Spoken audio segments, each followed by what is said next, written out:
ನಮಸ್ಕಾರ ಎಲ್ರಿಗೂ. ಎಲ್ಲರೂ ಚೆನ್ನಾಗಿದ್ದೀರಿ ಅಂತ ಅನ್ಕೊಂತೀನಿ. ಇವಾಗ finally SBI state bank of India probationary ಆಫೀಸರ್ಸ್ಗೆ ನೋಟಿಫಿಕೇಶನ್ ಕೊಟ್ಟಿದೆ. ಓಕೆನಾ? ಇದರಲ್ಲಿ ನಮಗೆ 2000ಕ್ಕೂ ಹೆಚ್ಚು ಪೋಸ್ಟನ್ನು ನೋಟಿಫೈ ಮಾಡಿದ್ದಾರೆ ಆಸ್ ಅ ಪ್ರೊಬೆಷನರಿ ಆಫೀಸರ್. ಇವಾಗ ಈ ಪರ್ಟಿಕ್ಯುಲರ್ ಪೋಸ್ಟ್ಗೆ ಎಲಿಜಿಬಿಲಿಟಿ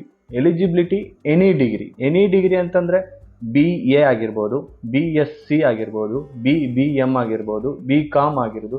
ಎನಿ ಡಿಗ್ರಿ ಅಂತಂದರೆ ಯಾವುದೇ ಪದವಿ ಹೋಲ್ಡರು ಖಂಡಿತ ಅಪ್ಲೈ ಮಾಡ್ಬೋದು ಇದಕ್ಕೆ. ಮತ್ತು ಏಜ್ ಎಲಿಜಿಬಿಲಿಟಿ ಅಂತ ಬಂದರೆ ಏಜ್ ಲಿಮಿಟ್ ಎಲ್ಲರಿಗೂ ಇರುತ್ತೆ. 21ರಿಂದ 30 ವರ್ಷದ ವಯಸ್ಸು ಒಳಗಡೆ ಇರಬೇಕು ಅವರು. ಸಪೋಸ್ ನೀವು SC ಆಗಿದ್ರಲ್ಲಿ ನಿಮಗೆ 5 ವರ್ಷದ ರಿಲ್ಯಾಕ್ಸೇಷನ್ ಸಿಗುತ್ತೆ. 35 ವರ್ಷವರೆಗೂ ಆಗಿರೋರು SC ಆಗಿದ್ದರೆ ಅಪ್ಲೈ ಮಾಡ್ಕೋಬೋದು. ಸಪೋಸ್ ನೀವು OBC ಆಗಿದ್ದರೆ 33 ವರ್ಷ ಒಳಗಡೆ ಇರೋರು ಅಪ್ಲೈ ಮಾಡ್ಕೋಬೋದು.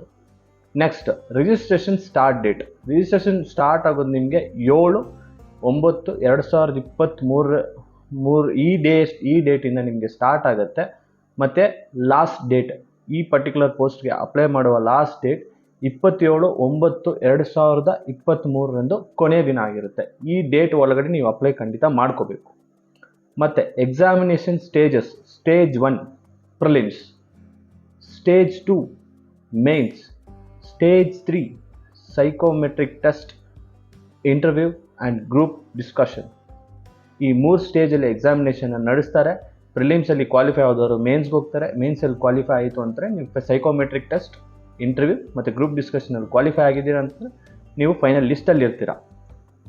ಮತ್ತು ಫೈನಲ್ ರಿಸಲ್ಟ್ ನಿಮಗೆ ಫೆಬ್ರವರಿ ಅಥವಾ ಮಾರ್ಚ್ 2024 ಫೆಬ್ರವರಿ ಅಥವಾ ಮಾರ್ಚ್ ಈ 2 ತಿಂಗಳು ಒಳಗಡೆ ನಿಮಗೆ ರಿಸಲ್ಟ್ನ ಕೊಟ್ಬಿಡ್ತಾರೆ.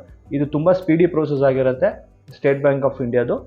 ಖಂಡಿತ ಎಲ್ಲರೂ ಅಪ್ಲೈ ಮಾಡ್ಕೊಳ್ಳಿ. ಸಪೋಸ್ ನಿಮಗೆ ಇನ್ನೂ ಸ್ವಲ್ಪ ಮಾಹಿತಿ, ನೀವೇನಾದರೂ ಫಿಸಿಕಲಿ ಹ್ಯಾಂಡಿಕ್ಯಾಪ್ ಈ ಥರ ಒಂದು ಸ್ಟೂಡೆಂಟ್ ಆಗಿದ್ದರೆ ಖಂಡಿತ ನೀವು SBI ನೋಟಿಫಿಕೇಷನ್ನ ಓದಿ. ನಿಮ್ಗೆ ಏಜ್ ರಿಲ್ಯಾಕ್ಸೇಷನ್ಸ್ ಎಲ್ಲ ಸ್ವಲ್ಪ ಜಾಸ್ತಿನೇ ಸಿಗುತ್ತೆ ಕಾಮನ್ಗಿಂತ.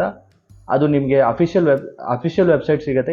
SBI ರೆಕ್ರೂಟ್ಮೆಂಟ್ ಅಂತ ಹಾಕಿ ಗೂಗಲಲ್ಲಿ ನಿಮಗೆ ಅಲ್ಲೇ ಬರುತ್ತೆ. ಫಸ್ಟ್ ಲಿಂಕನ್ನು ಕ್ಲಿಕ್ ಮಾಡ್ಕೊಂಡು ನೀವು ನೋಟಿಫಿಕೇಷನ್ನ ಡೌನ್ಲೋಡ್ ಮಾಡಿಕೊಂಡು ಕಂಪ್ಲೀಟ್ಲಿ ಒಂದ್ಸರಿ ಗೋ ಥ್ರೂ ಮಾಡಿ. Okay friends, thank you.